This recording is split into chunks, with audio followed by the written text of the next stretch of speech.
মন ঘুমায় না রে, নাম জপ মাওলার, একদিন ঘুমাইবা তুমি জিন্দাগের লাগিয়া। মন ঘুমায় না রে, ও ভাই ঘুমায় না রে, নাম জপ মাওলার, একদিন ঘুমাইবা তুমি জিন্দাগের লাগিয়া।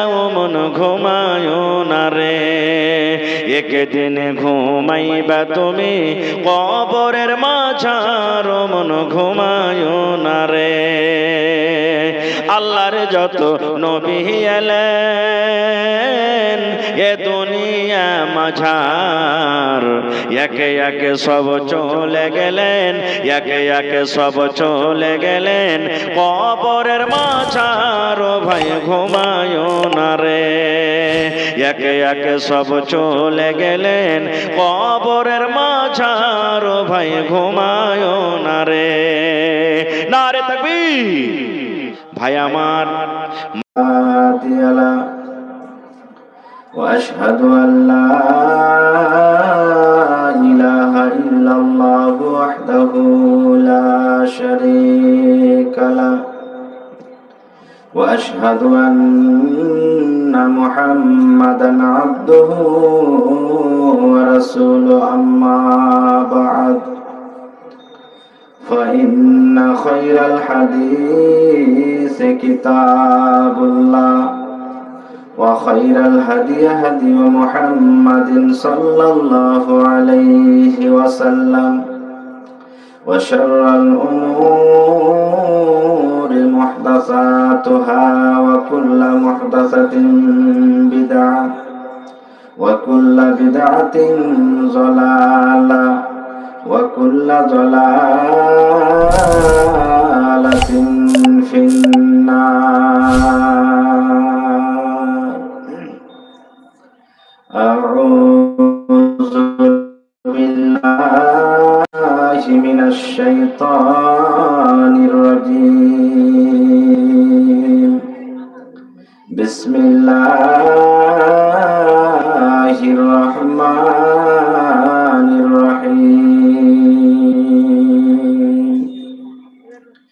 قل إن كنتم تحبون الله فاتبعوني يحببكم الله ويغفر لكم ذنوبكم والله غفور رحيم. وقال الله تبارك وتعالى في موضع آخر: بسم الله الرحمن الرحيم.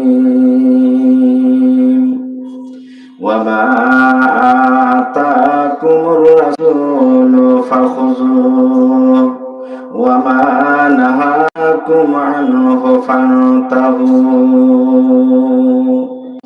وقال النبي صلى الله عليه وسلم: كل أمتي يدخلون الجنة.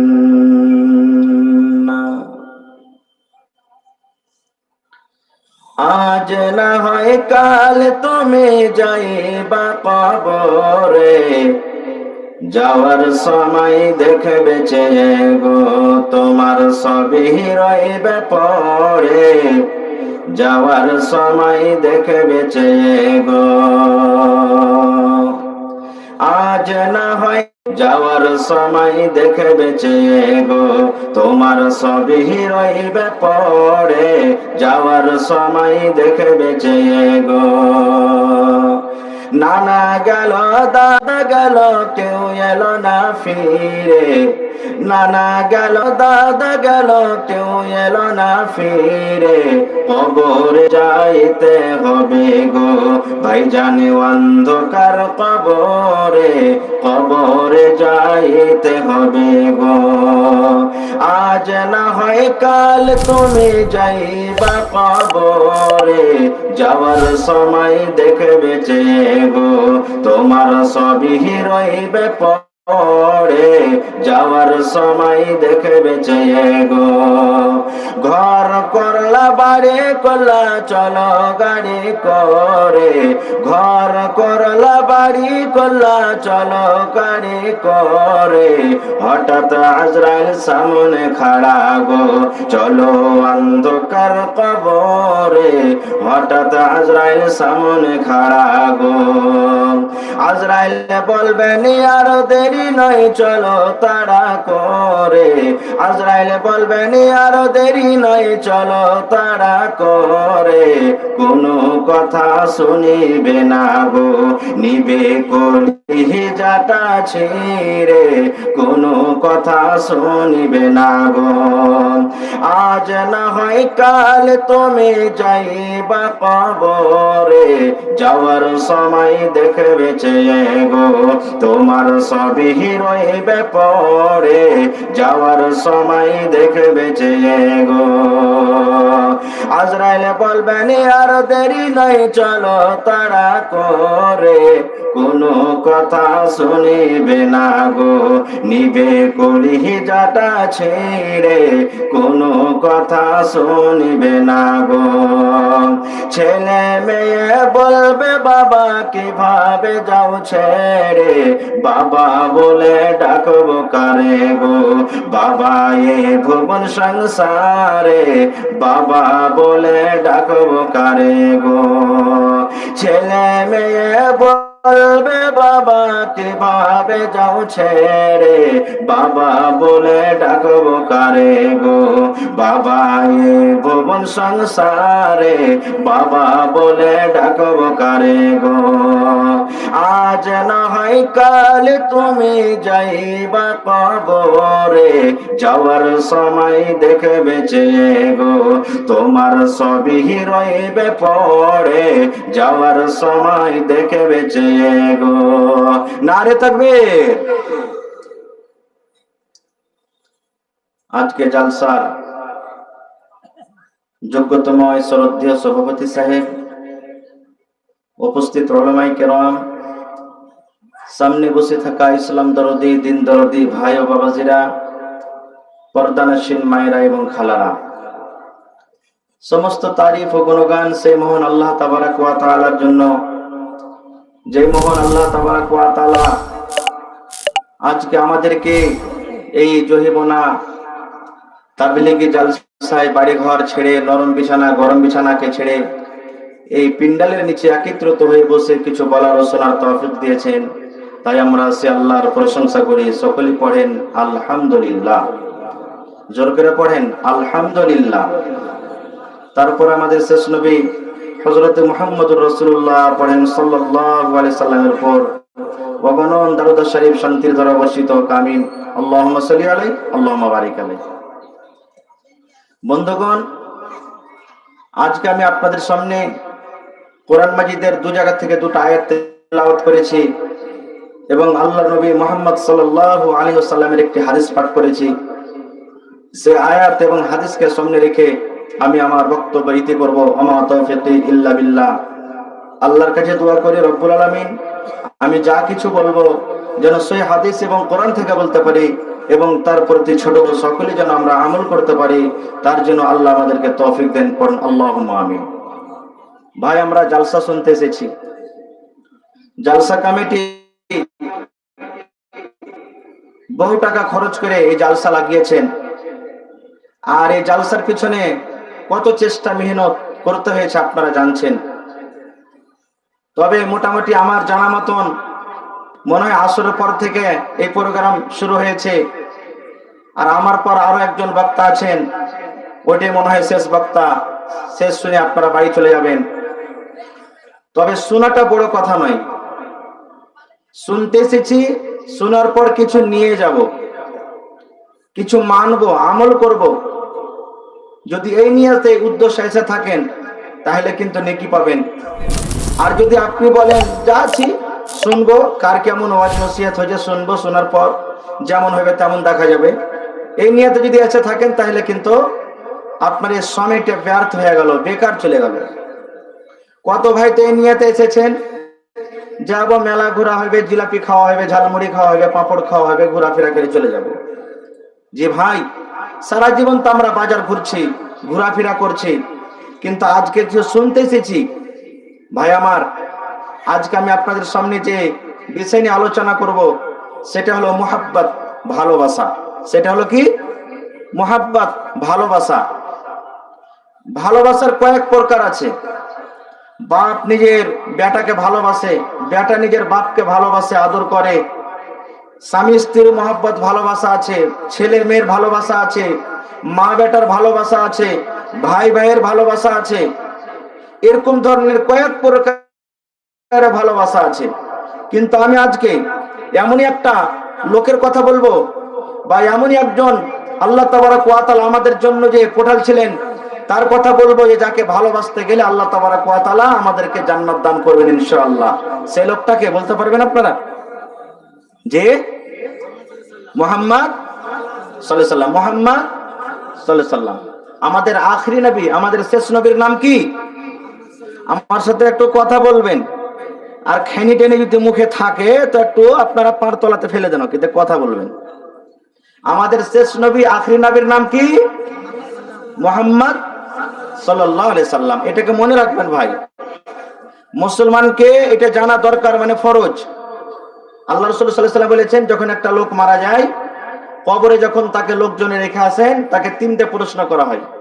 তার মধ্যে একটা প্রশ্ন হবে মান নাবিয়ুকা, তোমার নবীর নাম কি? কোন নবীর তুমি উম্মত? যদি নেককার, ইমানদার, সালেহ যদি হয় তাহলে বলবেন যে আমার নবীর নাম হলো মুহাম্মদ সাল্লাল্লাহু আলাইহি সাল্লাম, আমি মুহাম্মদ সাল্লাল্লাহু আলাইহি সাল্লামের উম্মত। আর যদি বলতে না পারি তাহলে কিন্তু তখন থেকে উল্টা পাল্টা কবরে ম্যাচ শুরু হয়ে যাবে।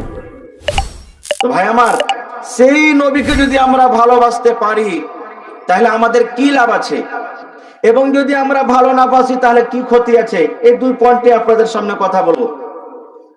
আল্লাহ তাবারাক ওয়া তাআলা কোরআনে বলছেন, ওয়া মা আতাকুমুর রাসূল, পৃথিবীর মানুষ, রাসূল যা তোমাকে দিবে ফাখুযুহু, সেটা নিয়ে নাও। ওয়া মা নাহাকুম আনহু ফান্তাহু, এবং আমার রাসূল, আমার নবী মুহাম্মদ সাল্লাল্লাহু আলাইহি সাল্লাম যে কাজ থেকে তোমাদেরকে নিষেধ করবেন, ফান্তাহু, তোমরা রুকে যাও। সোজা তরজমা, কোনো ভেজাল কথা নয়।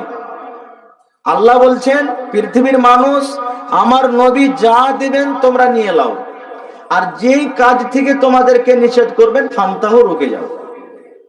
দ্বিতীয় আয়াত আমি তেলাওয়াত করেছি, আল্লাহ তাবারাক ওয়া তাআলা বলেন, নবীকে বলছেন, কুল, হে নবী আপনি বলে দেন আপনার উম্মতকে, ইন কুনতুম তুহিব্বুন আল্লাহ। আল্লাহ তাবারাক ওয়া তাআলা নবীকে শিখিয়ে দিচ্ছেন, নবীজি, এই আমার হাবিব, আপনি আপনার উম্মতকে বলে দেন, যদি তোমরা আল্লাহ তাবারাক ওয়া তাআলার সাথে দোস্তি করতে চাও, আল্লাহর সাথে বন্ধুতালি করতে চাও, আল্লাহ তাবারাক ওয়া তাআলার সাথে মুহাব্বত করতে চাও, তো নবীজি আপনি বলে দেন, ফাত্তাবিউনি, তোমরা আমার অনুসরণ করো। মানে নবীকে বলছেন আল্লাহ যে আপনি বলেন আপনার উম্মতকে যে যদি আল্লাহর সাথে তোমরা ভালোবাসা মুহাব্বত করতে চাও, ফাত্তাবিউনি, তোমরা আমার ইত্তেবা করো, আমার অনুসরণ করো। আমি যে কাজের আদেশ করছি সেটাকে করো, মানো, আর যেটা আমি নিষেধ করেছি তোমরা সে কাজ থেকে বিরত থাকো, দূরে থাকো। তাহলে আল্লাহ তাবারাক ওয়া তাআলা বলছেন আমি দুটা কাজ করব।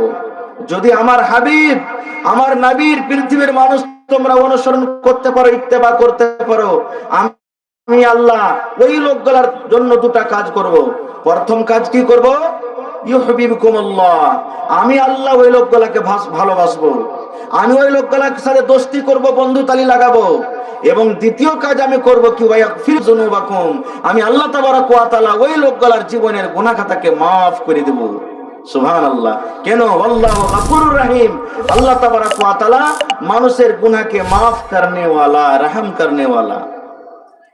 তাহলে এই দুটো আয়াত থেকে আমরা বুঝতে পারলাম কি, যে আল্লাহ তাবারাক ওয়া তাআলা অতক্ষণ পর্যন্ত আমাদেরকে ভালোবাসবেন না, আল্লাহ তাবারাক ওয়া তাআলা অতক্ষণ পর্যন্ত আমাদেরকে জান্নাতে দিবেন না যতক্ষণ পর্যন্ত আমরা নবীর অনুসরণ না করব, নবীর ইত্তেবা না করব, নবীর কথা মতো না চলবো, অতক্ষণ আল্লাহ তাবারাক ওয়া তাআলা আমাদেরকে ভালোবাসবেন না।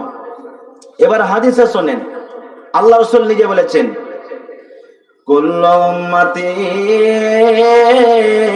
ইয়াদখুলুনাল জান্নাহ।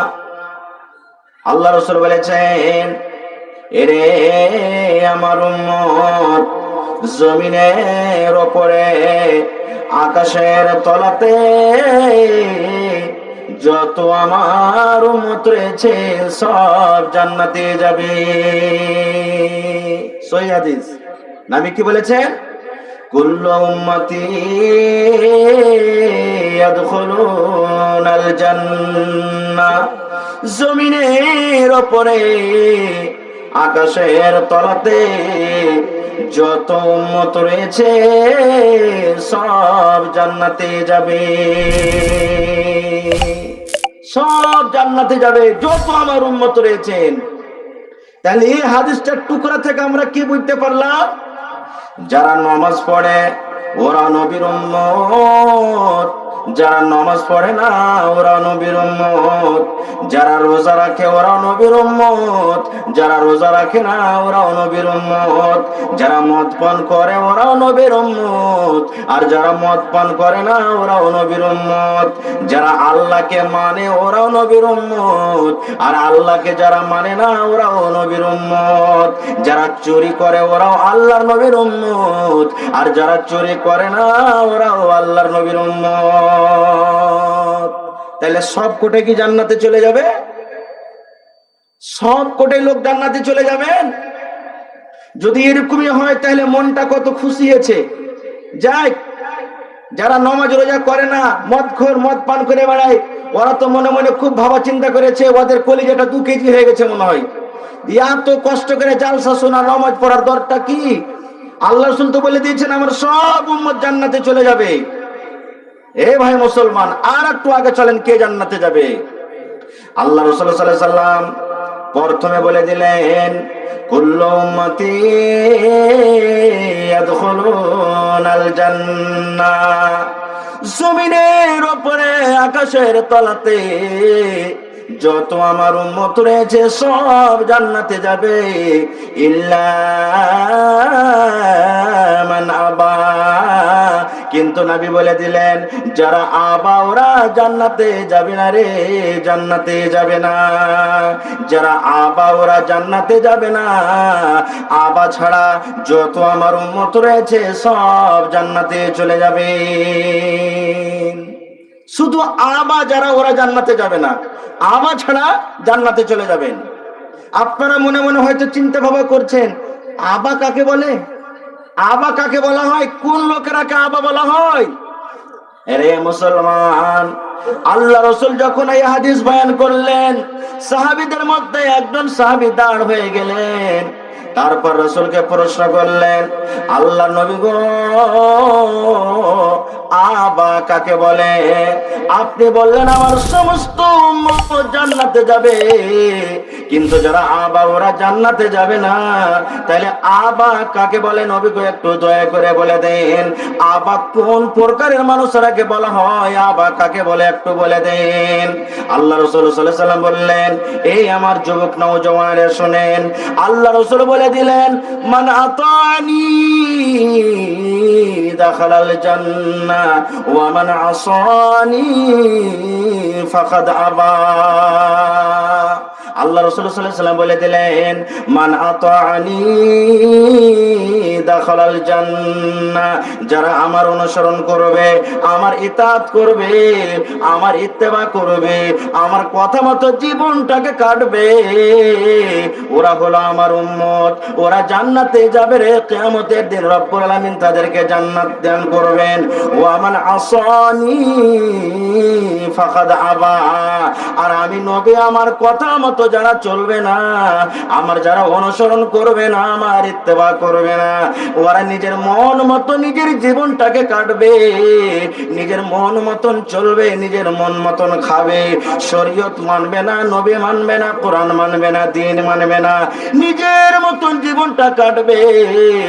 নবী বলেছেন ওরা হলো আবারে কিয়ামতের দিন এই সমস্ত উম্মত জান্নাতে যাবে না, এরা সব জাহান্নামে চলে যাবেন। নারে তাকবীর। তাহলে আবা কাকে বলে? যারা নবীর অনুসরণ করে না, নবীর কথা মানে না, নবীর ইত্তেবা করে না, ওই লোকগুলা জান্নাতে যাবেন না জাহান্নামে? জোরে বলেন, কোথায় যাবেন? জাহান্নামে যাবেন। এবার আপনারা মনে মনে হয়তো বলছেন যে হাজী মাওলানা, আমরা তো মুসলমান, কালেমা পড়েছি, কোরআন মানি, নামাজ পড়ি, দ্বীনের কথা মানি, সবকিছু করি, তাহলে তো আমরা তো দেখতে পাই না যে আমরা শরীয়ত বিরোধী কোনো কাজ করি, আমরা তো দেখতে পাই না যে নবীর আমরা খেলাফ কোনো কাজ করি, এরকম তো দেখতে পাই না। তাহলে একটা হাদিসের কথা শুনেন। আল্লাহ নবী সাল্লাল্লাহু আলাইহি সাল্লামের কয়েকজন বিবি ছিলেন, সব আলাদা আলাদা রুম, আলাদা আলাদা কামরা। নবীজির স্ত্রীদের মধ্যে একজন স্ত্রীর নাম হলো সাফিয়া রাদিয়াল্লাহু তাআলা আনহা।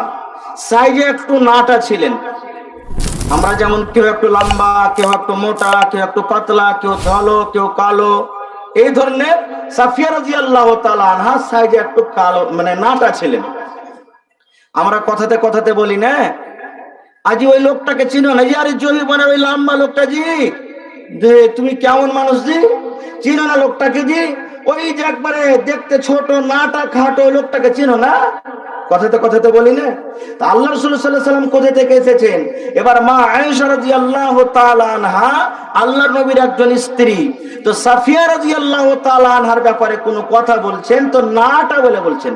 নবীজি আর জানে ওই যে আপনার স্ত্রী সাফিয়া আছে, দেখতে নাটি, দেখতে ছোট খাটো, এই ধরনের নাটি বলে কথা বলছেন।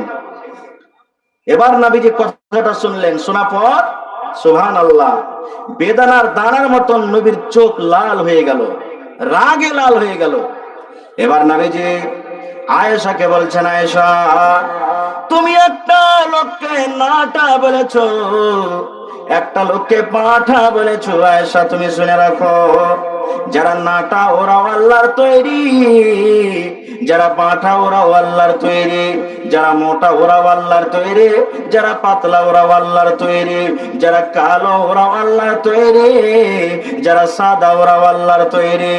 আয়েশা তুমি একটা লোককে বাটা এবং নাটা কথা বলে দিয়েছো, এই কথাটা এমন খারাপ, এই কথাটা এমন নোংরা। এই নাটা এবং বাটা কথাটাকে ধরে যদি একটা সমুদ্রে ছেড়ে দেওয়া হয়, একটা যদি পুকুরে নদীতে ছেড়ে দেওয়া হয়, আয়েশা তুমি জেনে রাখো এই নাটা এবং বাটা কথাটা এমন নোংরা, এমন নোংরা, এত দুর্গন্ধ করে, এই কথাটা ধরে যদি সমুদ্রে ছেড়ে দেওয়া হয়, গোটা সমুদ্রের পানি দুর্গন্ধ হয়ে যাবে, গোটা সমুদ্রের পানির রং বদলে যাবে, দুর্গন্ধ হয়ে যাবে। দুর্গন্ধর কারণে সেই নদীর পুকুরের পানি পান করা যাবে না। সুবহানাল্লাহ। এই মুসলমান ভাই, নাটা এবং বাটা কথাটা যদি বলাতে এত অপরাধ, এত বড় পাপ হয়, তাহলে রাত দিন এক কাপ আমরা চাই খেয়ে আর চার দোকানে বসে বসে একটা হাজী সাহেবের, একটা মুলবি সাহেবের, একটা নমাজির যে সব সময় আমরা গীবত চুগলখড়ি করি, তাহলে আমাদের আঞ্জামটা কি হবে একটু বলেন তো? আরে উমুক মুলবি, হ্যাঁ, আরে মুলবি 10 বছরে পড়েছে, ওর থেকে আমি ভালো আছি রে। আরে উমুক হাজি 3 লক্ষ টাকা খরচ করে হজ করে এসেছে রে, ওর থেকে আমি ভালোবাসি। কথাতে কথাতে বলে দাঁড়ে, তুই দাড়ি রেখে নামাজ পড়ছিস, নামাজ পড়ি না বেটা, তোর থেকে আমি ভালোবাসি, বলে না? কেমন করে ভালো হইলেন? আল্লাহ রাসূল বলেছেন, মানুষ যখনই একবার পাপ করে, পাপ থেকে, গুনাহ থেকে তওবা যদি না করে বন্ধুরে, তার অন্তরে দিলে একটু ময়লা লেগে যায়, কালো হয়ে যায়, দাগ পড়ে যায়। তারপরে যদি আরো একবার পাপ করে, আরো ময়লা লেগে যায়, দাগ পড়ে যায়, দিল অন্তর কালো হয়ে যায়। এই করতে করতে বন্ধুরে পাপ করতে যায়, তওবা করে না, গুনাহ করে যায়, পাপ করে যায়। এই করতে করতে তার অন্তর খান দিলখানা একবারে হাড়ের কালির মতো কালো হয়ে যায়। এইবার বলেন, একটা হাজী সাহেব 3 লাখ খরচ করে হজ করে এসেছেন, একটা লোক 5 ওয়াক্তের নামাজ পড়েন, নামাজ ছাড়ে না, একটা মাওলানা কোরআন তেলাওয়াত করে, 5 ওয়াক্ত নামাজ পড়ে, জিকির আজকার করে। এবার বলছেন তার চাইতে আমি বেশি ভালো, আপনি জীবনে একবারও নামাজ পড়েন না। বলেন বন্ধুরে, তার চাইতে আপনি কেমন করে ভালো হয়ে গেলেন? কেমন করে ভালো হইলেন? আর একটু আগে চলেন। কত আমরা পাপ করি, এই পাপের কথা যদি বর্ণনা করা হয় মনে হয় সূর্য উঠে যাবে, কিন্তু আমাদের মধ্যে এত আমরা পাপে লেগে আছি, পাপের কাজে লিপ্ত আছি যে বলার শেষ নেই। আর একটু আগে চলেন। আল্লাহ রাসূল সাল্লাল্লাহু আলাইহি সাল্লাম একদিন জুতা পরে নামাজ পড়ছেন। সাহাবায়ে কেরাম নবীর কথা কতটুক মানতেন, কতটুক নবীর কথা মানতেন সাহাবায়ে কেরাম। বুখারী শরীফের হাদিস, নবীজি একদিন মসজিদে নামাজ পড়ছেন জুতা পরে, জুতা পিন্ধে নামাজ পড়ছেন। সাহাবায়ে কেরাম নামাজ পড়ছেন জুতা পিন্ধে।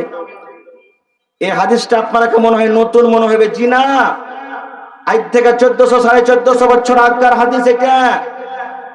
এই যুগেকার মানুষ যদি কোনো মাওলানা যারা শরীয়ত জানছেন, মাইয়াত কফন দফন করতে গেছেন, 3 খাবল মাটি দিবেন, যদি জুতা পিন্ধে যদি জানাজা পড়েন আর মাটি দেয়, তাহলে কিন্তু কত আমার ভাই আছে যে মনে মনে রাখবে, কত মুখ খুলে বলি দিবে, এই মৌলবীরা সব শরীয়তকে বরবাদ করে দিলে রে, সব দিনকে শেষ করে দিলে। বলে না? কত লোক বলে, কত লোক তো ঝগড়া করতে শুরু করে দেয়, কত লোক ফের পণ্ডিতগিরি করে, কি জানে, মানে ও চাপ্পল খুলবে, চাপ্পল খোলার স্টাইল দেখেন তার, মানে চাপ্পল পায়ে আছে, ফিতাটা খুলে দেয়, চাপ্পলের পরে দাঁড়ায় ও নামাজ পড়বে জানাজা। তো এটা চাপ্পল পিন্দা হলো না খোলা হলো?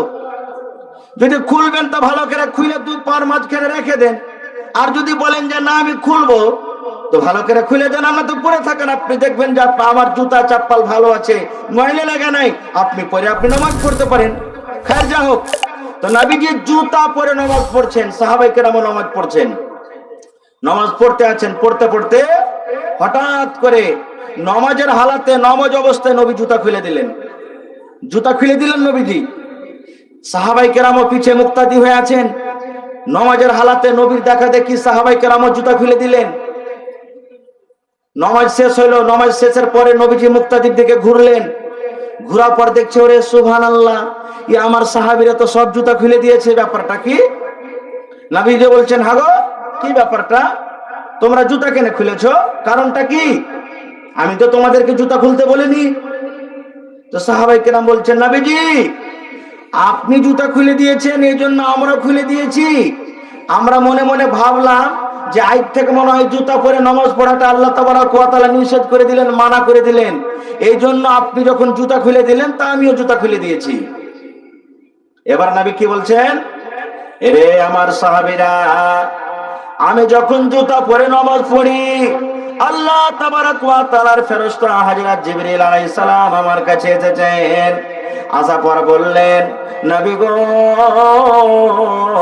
যে জুতা পরে আপনি নামাজ পড়েন ওই জুতাতে ময়লা লেগে আছে, ওই জুতা আপনার নোংরা হয়ে আছে, আর ময়লা লেগে জুতাতে নামাজ পড়লে আপনার নামাজটা কবুল হবে না আল্লাহর দরবারে, এই জন্য আপনি জুতাটা খুলে রেখে দেন। রে আমার সাহাবীরা, আমার জুতা গান্না হয়েছিল, নোংরা হয়েছিল, নাপাক হয়েছিল, আমার জুতাতে ময়লা লেগেছিল, এই জন্য হযরত জিবরিল আলাইহিস সালামের কথা মতো আমি জুতাটাকে খুলে দিলাম। এরে আমার সাহাবীরা, তোমরা শোনো, যখন তোমরা মসজিদে নামাজ পড়িতে আসবে, মসজিদের দুয়ারে গেটে তোমরা আপন আপন জুতাকে তোমরা দেখে নাও, যদি তোমাদের জুতা পাক পবিত্র থাকে, যদি জুতাতে কোনো ময়লা না থাকে, তোমরা জুতা পরে নামাজ পড়তে পারো। আর যদি তোমরা ময়লা যদি হয়, জুতা যদি তোমাদের নোংরা মনে হয়, যদি জুতাতে গান্না লেগে থাকে, তাহলে তোমরা জুতা পরে মসজিদে তোমরা ঢুকছো না, বাইরে তোমরা রেখে দাও। কেন হাদিসটাকে আমি বললাম, কেন বললাম হাদিসটা? এই জন্য বললাম যে সাহাবায়ে কেরাম নবীজির কতটুকু ইত্তেবা করতেন, অনুসরণ করতেন, যে নবীজি বলেননি যে জুতা খুলে দাও, শুধু নবীকে কাজটা করতে দেখলেন, সাথে সাথে সাহাবায়ে কেরাম শুরু করে দিলেন। আর আমরা কি করছি?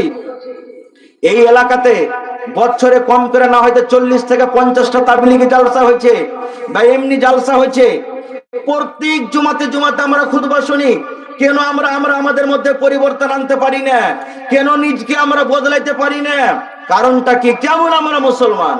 এ ভাই মুসলমান, শুধু সাহাবায়ে কেরাম নয়, বুখারী শরীফের আর একটা হাদিস শুনেলেন। ইমাম সাহেব জুমার দিনে যেই জিনিসটার উপরে দাঁড় হয়ে খুতবা দেন তাকে আমরা কি বলি? জোরে বলেন। মিম্বার। মিম্বারে কয়টা ধাপি থাকে, সিঁড়ি থাকে? 3টা। আল্লাহ নবী সাল্লাল্লাহু আলাইহি সাল্লাম প্রথম খুতবা দিতেন খাজুরের একটা গাছে, খাজুরের একটা জড়, খাজুরের গাছের একটা গোড়াতে দাঁড় হয়ে খুতবা দিতেন। কিছুদিন পর একজন মহিলা এসে আল্লাহ রাসূলকে বলছেন, নবীজি আপনি যদি আদেশ করেন তো আপনার জন্য একটা খুব সুন্দর মিম্বার তৈরি করে দেব। আমার একটা ফার্নিচার মিস্ত্রি আছে, মিস্ত্রিকে বলে আপনার জন্য একটা মিম্বার তৈরি করে দিব।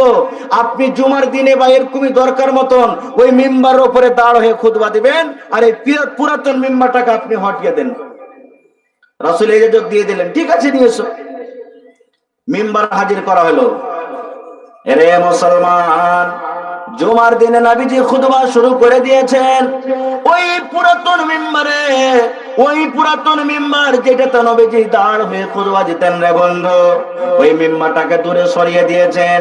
নতুন মিম্বারের উপরে দাঁড় হয়ে নবী খুতবা শুরু করেছেন। সুবহানাল্লাহ। কে যেন মসজিদের মধ্যে রে বাচ্চার মতো কাঁদছে, বাচ্চার মতো মসজিদের ভিতর থেকে আওয়াজ আসছে। আল্লাহ নবী সাল্লাল্লাহু আলাইহি সাল্লাম বললেন, ও আমার সাহাবীরা, কে তোমরা এমন আছো গো? তোমরা কে কাঁদছো? আমি নবী তোমাদের কান্না সহ্য করতে পারি না। কে তোমরা আছো তোমাদের কান্নার আওয়াজ আসে? সাহাবায়ে কেরাম এক অপরকে দেখে, নবীজি আমাদের মধ্যে তো কেউ কান্দে না, কেউ কান্দে না, মসজিদের ভিতরে কোন রকমের আমরা আওয়াজ পাই না। এই দেখতে দেখতে সাহাবায়ে কেরাম বলছেন যে কিছুক্ষণ পর ওই কান্দার আওয়াজ মসজিদের ভিতরে আমরাও শুনতে লাগলাম। কে কাঁদছে মসজিদের ভিতরে? কান্নার আওয়াজ পাওয়া যায় কিন্তু লোকটাকে দেখা যায় না কে কান্দে। আহারে দয়ার নবী জানতে পারলেন কে কান্দে, কে কান্দে, কে কান্দে। ওরে মুসলমান, ওই পুরাতন মিম্বার, যে মিম্বারের উপরে নবী আগে দাঁড় হয়ে খুতবা দিতেন, ওই পুরাতন মিম্বারের ভিতর থেকে বাচ্চার কান্নার মতো আওয়াজ আসছে। ওই পুরাতন মিম্বার হেঁচকে তুলে তুলে তুলে কান্দে। দয়ার নবী নেমে গেলেন। নেমে যাওয়ার পর ওই পুরাতন মিম্বারের কাছে গিয়ে নবীজি এরকম ভাবে হাত ফিরেছেন, মিম্বারটাতে হাত ফিরেছেন। চুপ চুপ চুপ, আর তুমি কেঁদো না, চুপে যাও, তুমি চুপে যাও, কেঁদো না। আরে মুসলমান, আমি আপনি জানি আপনি যখন গোমানি বাজার যাবেন, বারারহুয়া বাজার যাবেন, আপনি গাড়ি নিয়ে বের হয়েছেন, সাইকেল নিয়ে বের হয়েছেন, আপনার 5 বছর 7 বছরকার যদি বাচ্চা থাকে বাড়িতে, আপনাকে বলবে আব্বা আপনি কোথায় গেছেন? না তো বাবা রে বাজার যাচ্ছি। ছেলেটা বলবে আব্বা আমিও যাব। আপনি বলবেন না রে বাবা তুই যাইস না, তোকে নিয়ে যাব না। বাচ্চা যদি বাজারে সাথে নিয়ে না যান বন্ধুরে, বাচ্চাটা কাঁদতে লাগবে। আপনি যদি তাকে বাড়িতে রেখে চলে যান, 8 ঘন্টা 1 ঘন্টা পর যখন বাজার থেকে আসবেন, দেখবেন দুয়ারে দাঁড় হয়ে, গলিতে দাঁড় হয়ে হয়ে বাচ্চাটা এখনো কান্দিতে আছে। আপনাকে মায়া লেগে যাবে, আপনাকে দয়া লেগে যাবে। আপনি তখন কি করবেন? ওই সোনামুখী বাচ্চাটাকে, কলেজার টুকরোটাকে আপনি এরকম ভাবে বুকে জড়িয়ে বলবেন, বাবারে চুপ চুপ, আবার যখন আমি বাজার যাব তখন তোকে সাথে নিয়ে যাব। ওই টাইমে আমরা কি দেখবো বন্ধুরে? যত বাচ্চাকে আপনি চুপতে বলবেন, অন্তর ফেটে ফেটে বাচ্চাটা আরো হেঁচকি তুলে তুলে কাঁদবে। কান্দে না, কান্দে না? ঠিক নবীজি ওই পুরাতন মিম্বারকে বলছেন, মিম্বারে চুপ চুপ, কেন তুই কাঁদছিস? কি তোর হয়েছে? কি তোর দুঃখ হয়েছে? কি তকলিফ হয়েছে? কেন তুই কান্দিস? রে মুসলমান, ওই পুরাতন মিম্বারের মুখ ফিটে গেল। এবার ওই পুরাতন মিম্বার বলছেন, আল্লাহর নবী গো, এই জন্য আমি কান্দি গো নবীজি, এতদিন আপনি আমার উপরে দাঁড় হয়ে হয়ে আপনি খুতবা দিলেন, আপনার কথাগুলো আমি পাঞ্জর থেকে শুনতে পাচ্ছিলাম গো নবীজি। এখন আপনি পুরাতন বলে দূরে আমাকে রেখে দিয়েছেন, আপনি তো আর দাঁড় হয়ে আমার পরে খুতবা দিবেন না, আপনার কথাগুলো তো আমি আর কাছে হয়ে শুনতে পাবো না গো নবীজি।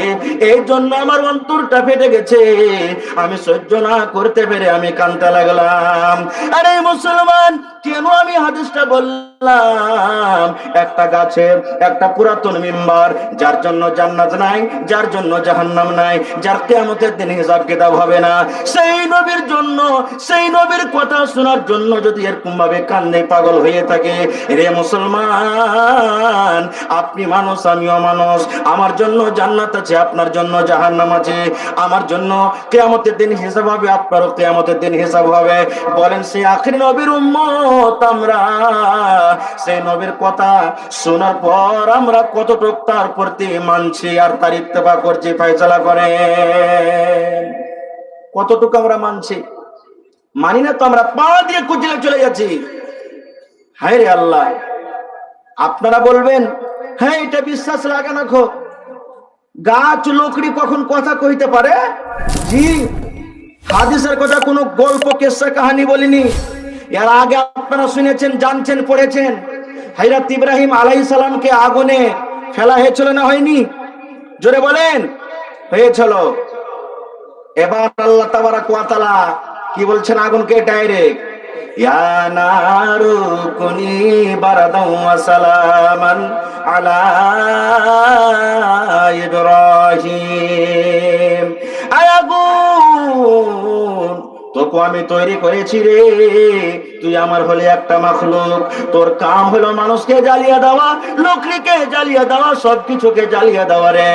কিন্তু আগুন রে শোন, তোর মধ্যে আমার পয়গম্বর নবী ইব্রাহিম খলিলুল্লাহ আমার দোস্ত, ওর কমেরা আগুন তোর ভিতরে ফেলে দিয়েছে, জেনে রাখ আগুন রে, তোর কাম হলো জ্বালিয়ে দেওয়া, পুড়িয়ে দেওয়া, জ্বালিয়ে দেওয়া, পুড়িয়ে দেওয়ার জন্য আমি আল্লাহ তোকে সৃষ্টি করেছি রে আগুন।